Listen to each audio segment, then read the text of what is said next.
Friends, मैं आप लोग को इंटीग्रेटेड मैथमेटिक्स का बहुत इंपॉर्टेंट क्वेश्चन बताने जा रहा हूँ। क्वेश्चन है कि the eigen value of the matrix, matrix का नाम है ए इक्वल टू मैट्रिक्स में A H G 0 B 0 0 C option दिया गया है। ए ऑप्शन है A H G, B option दिया गया ए जी सी ऑप्शन दिया गया ए एच सी और डी ऑप्शन दिया गया ए बी सी। मतलब बताना है कि इस मैट्रिक्स का आइगन वैल्यू क्या होगा, और होगा तो इस चारों ऑप्शन में से कौन सा होगा। ठीक है, देखिए मैं इस क्वेश्चन को लगाने के लिए एक ऐसा ट्रिक यूज करने जा रहा हूँ कि अगर एग्जाम में इस टाइप का क्वेश्चन अगर आए तो आप इस क्वेश्चन को किस तरीके से सॉल्व कर सकते हैं। देखिए मैं आपको सिखाता हूँ सॉल्यूशन। मैट्रिक्स दिया है ए इक्वल टू, उतार लेंगे ए एच जी 0 B 0 0 C। ठीक, देखिए सपोज मैं सी बराबर 0 ले लिया हूँ। आप पूछेंगे सी बराबर 0 क्यों लिया है। आप सी बराबर कुछ भी रख सकते हैं, 1 2 3 4 5 0। और मेरे जीरो लेने का एक ही मोटो है कि उस मैट्रिक्स को मैं अपर ट्रायंगुलर मैट्रिक्स में बनाना चाहता हूँ। आप रिजल्ट जानते होंगे, कोई मैट्रिक्स जब अगर अपर ट्रायंगुलर या लोअर ट्रायंगुलर में हो जाता है तो उसका जो डायगोनल एंट्री होता है वहीं उसका आइगन वैल्यू हो जाता है। तो आप अगर यहाँ से देखें, अगर सी बराबर 0 मैं ले लूँगा तो यह अपर ट्रायंगुलर मैट्रिक्स बन जाएगा।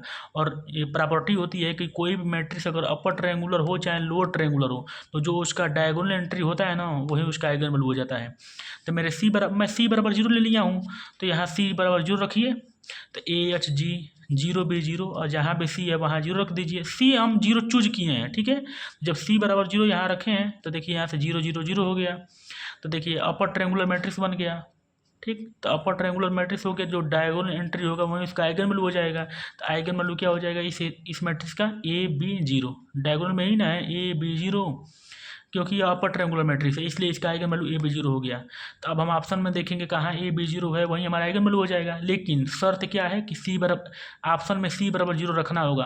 आप पूछेंगे सी बराबर 0 क्यों रखेंगे, क्योंकि हम क्वेश्चन में सी बराबर 0 अप्लाई करके इसका आइगन वैल्यू निकाले हैं।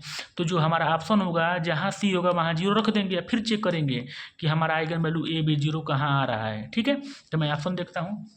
देखिए ए ऑप्शन दिया गया ए एच जी। ठीक है, तो मैं इसको उतार दिया हूँ। तो ये बताइए इसमें कहीं सी दिख रहा है, पहला ऑप्शन में कहीं भी आपको सी दिख रहा है। जब सी नहीं दिख रहा है तो ये आइगन वैल्यू होगा ही नहीं, क्योंकि हमारा आइगन वैल्यू क्या है A B 0 है। इसमें कहीं सी दिख ही नहीं रहा है तो इसका आइगन ए एच जी है, तो ये आइगन वैल्यू होगा नहीं। पहला ऑप्शन कट गया, यहाँ से मैं उतार दिया हूँ। देखिए बी ऑप्शन क्या है AG C, मतलब सी की जगह 0 रखना है तो AG 0।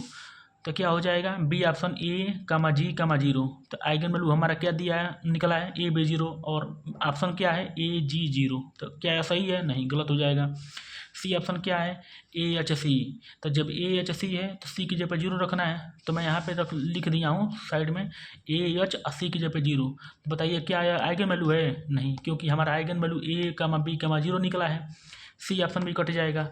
अब डी ऑप्शन देखते हैं, आइगन वैल्यू क्या है A, B, C। ठीक, तो सी की जगह 0 रखेंगे तो यहाँ से क्या हो जाएगा A, B, 0। क्या आइगन वैल्यू है, तो हाँ यही आइगन वैल्यू हमारा निकला है A, B, 0। तो हेंस डी ऑप्शन आपका सही हो जाएगा। तो आंसर में कौन सा ऑप्शन सही है, डी ऑप्शन सही है। Thank you.